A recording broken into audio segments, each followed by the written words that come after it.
Olá, bem-vindos a mais uma conversa aprofundada.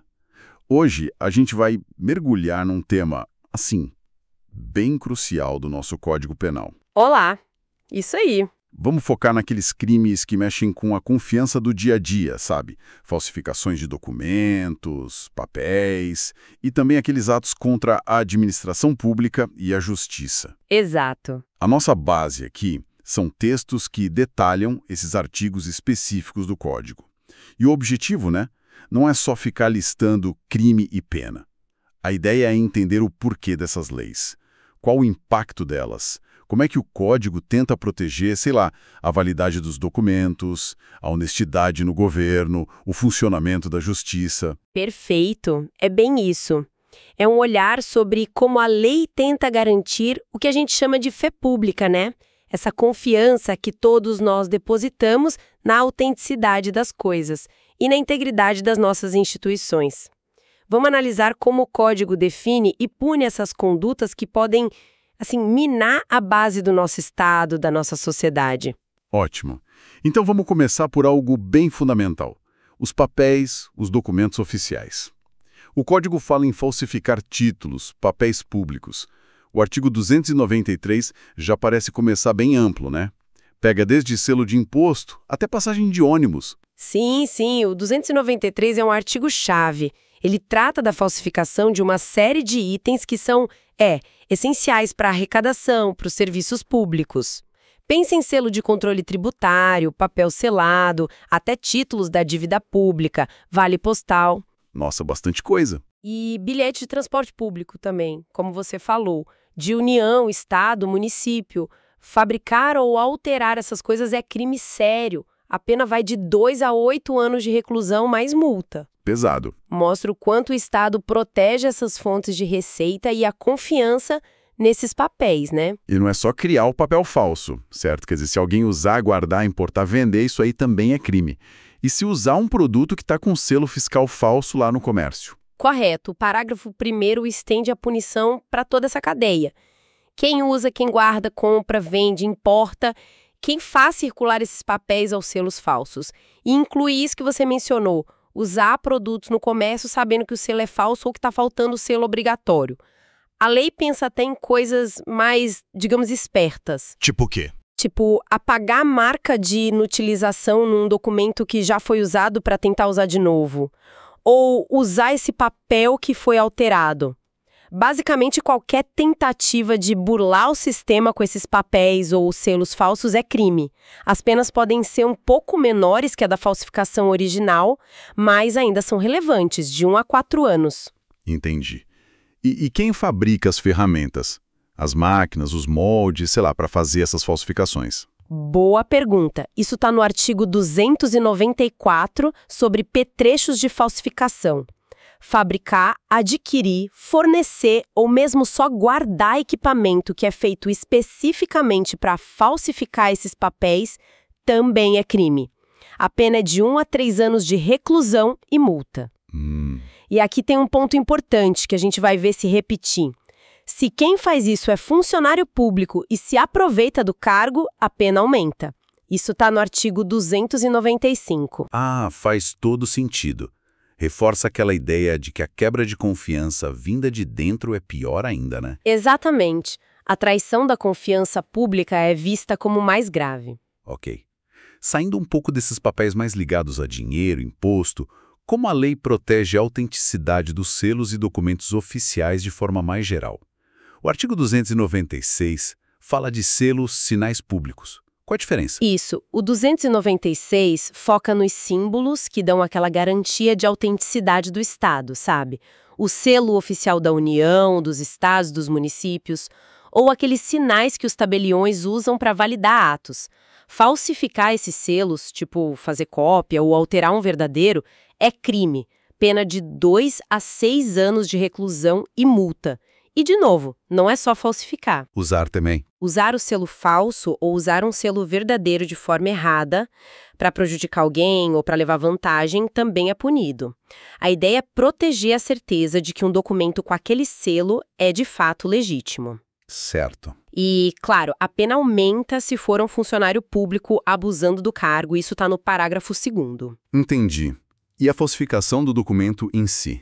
Como a lei separa a falsificação de um documento público de um particular? Essa é uma distinção bem importante. O artigo 297 cuida da falsificação de documento público. O que seria isso? Criar um documento do zero, alterar uma parte dele ou modificar um documento verdadeiro. Ok. As penas aqui são sérias, reclusão de 2 a 6 anos e multa. E olha que interessante, a lei considera como documento público não só aqueles emitidos direto pelo governo, mas também papéis importantes de empresas ligadas ao governo, às paraestatais. Ah, interessante. Títulos ao portador, livros comerciais obrigatórios, até testamento particular entra aqui, segundo o parágrafo 2º. E tem previsões específicas para fraudes na Previdência Social também. E o documento particular? Aí a gente vai para o artigo 298. Ele trata da falsificação de documento particular. Pensa no contrato entre duas pessoas, uma declaração qualquer. A pena é um pouco mais branda que a do público, mas ainda assim é reclusão de 1 a 5 anos e multa. E um detalhe moderno: cartão de crédito ou débito é equiparado a documento particular para fins desse crime. Ah, bom saber. Então, esses artigos 297 de 298 são sobre mexer na cara do documento, na forma física dele, digamos. Mas e quando o documento parece perfeito por fora, mas a informação dentro dele é mentira? Aquilo que o pessoal chama de falsidade ideológica, né? O artigo 299. Ótima colocação. É exatamente essa a diferença. A falsidade ideológica do artigo 299 não ataca a forma do documento, mas o conteúdo, a verdade que ele carrega. É o ato de omitir uma informação que devia estar lá ou colocar uma declaração falsa, diferente do que realmente aconteceu. Pensa assim, a falsificação material dos artigos anteriores é como mexer na foto do documento.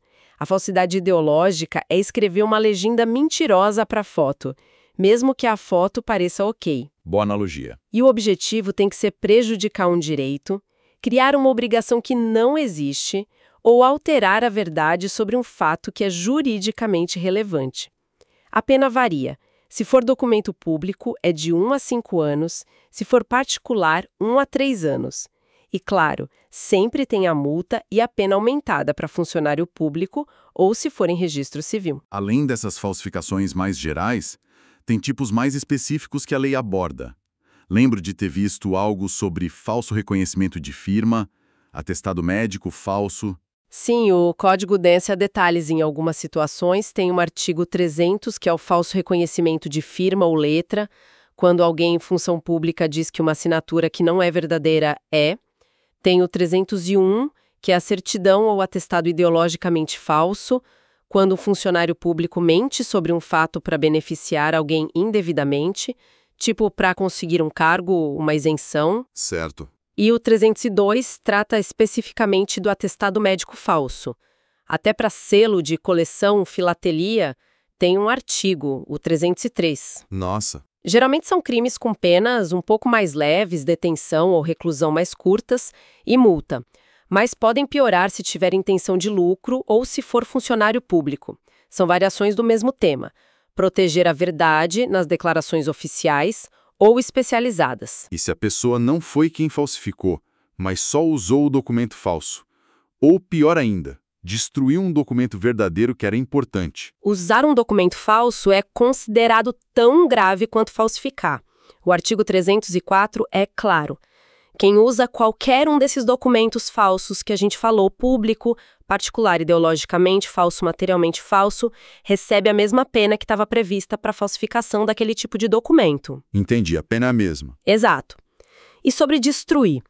Destruir, esconder, fazer sumir um documento verdadeiro, seja público ou particular, que a pessoa não podia mexer, porque era prova num processo, por exemplo, e faz isso para se beneficiar ou para prejudicar outra pessoa, isso é o crime do artigo 305.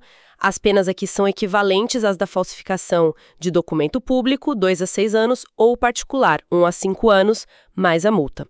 Mostra como é grave eliminar provas ou registros importantes. Essa questão da falsidade vai além do papel, né? E quando alguém mente sobre quem é? Falsa identidade. Com certeza, o artigo 307 pune a falsa identidade. É se atribuir ou atribuir a outra pessoa um nome, um estado civil, uma qualidade que não é real e fazer isso para obter alguma vantagem ou para causar dano a alguém. E a pena? A pena base é relativamente leve, detenção de 3 meses a 1 ano ou multa. Mas isso pode ser um meio para cometer outro crime mais grave, né? E o artigo 308 é ainda mais específico. Usar o documento de identidade de outra pessoa como se fosse o seu, ou emprestar o seu para outra pessoa usar. Ah, o famoso emprestar a identidade. Exato. A pena também é de detenção de 4 meses a 2 anos e multa. São crimes que protegem a necessidade da gente saber com quem está lidando, principalmente em situações formais. Falando em situações formais, um assunto que sempre gera muita revolta é fraude em concurso público, vestibular. Como a lei lida com isso? Isso é algo que a gente vê direto nos noticiários. É um ponto muito sensível e a lei teve que se atualizar. O artigo 311-A foi incluído justamente para isso. Ele criminaliza usar ou divulgar sem autorização o conteúdo sigiloso de concursos, vestibulares, avaliações do governo, processos seletivos que estão previstos em lei. O objetivo precisa ser o benefício próprio ou de outra pessoa, ou então simplesmente comprometer a credibilidade da seleção. E a punição? Reclusão de 1 a 4 anos e multa. E não é só quem usa ou divulga, não. Quem facilita o acesso a essas informações sigilosas também responde pelo crime. Se a fraude acaba causando um dano para a administração pública, a pena sobe para 2 a 6 anos. E, como padrão, se for cometido por funcionário público, a pena ainda aumenta em 1/3. É uma tentativa clara de garantir a igualdade, a lisura desses processos que são tão importantes para a vida de tanta gente. Com certeza. Bom, agora vamos mudar um pouquinho o foco, saindo das falsidades e entrando nos crimes que atacam direto a máquina pública, a administração. Começando pelos que são cometidos pelos próprios funcionários. O peculato, artigo 312. Esse talvez seja o mais famoso, né? Sim, peculato é um nome que todo mundo já ouviu falar. Basicamente, no artigo 312, é o crime do funcionário público que se apropria ou desvia dinheiro, valor ou qualquer bem móvel, seja público ou até particular que esteja sob a guarda do Estado, e faz isso por causa do cargo que ocupa. É o desvio de dinheiro público, basicamente. Exato, ou a apropriação.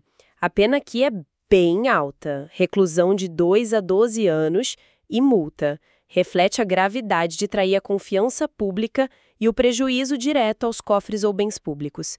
E tem variações, né? O peculato furto, que é quando o funcionário não tem a posse direta, mas usa a facilidade do cargo para subtrair o bem. O peculato culposo, que é por negligência, quando ele permite que outra pessoa cometa o crime. Ah, tem o culposo também. Tem. A pena é menor, detenção de 3 meses a 1 ano. E nesse caso, se o dano for reparado antes da sentença final, a punibilidade pode ser extinta. Tem também o peculato mediante erro de outrem, do artigo 313, que é se aproveitar de um pagamento errado, por exemplo. Mas todos giram em torno do abuso da função pública para ter vantagem patrimonial indevida. E com tudo digital hoje em dia, como ficam os crimes nos sistemas de informação do governo? Inserir dados falsos, hackear... Pois é, o código teve que correr atrás disso.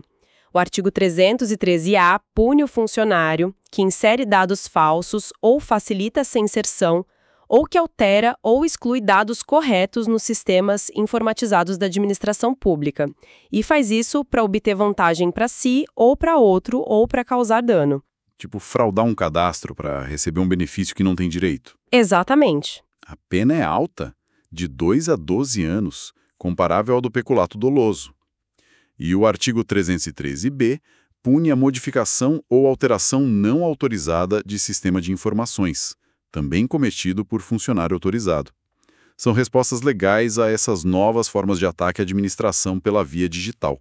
Além do peculato e desses crimes digitais, que outros abusos de poder importantes por funcionários o Código prevê? A lista parece grande. Sim. A lei tenta cercar várias formas de má conduta interna. Dá para destacar a concussão, no artigo 316, é quando o funcionário exige vantagem indevida por causa da função, aquela famosa carteirada para conseguir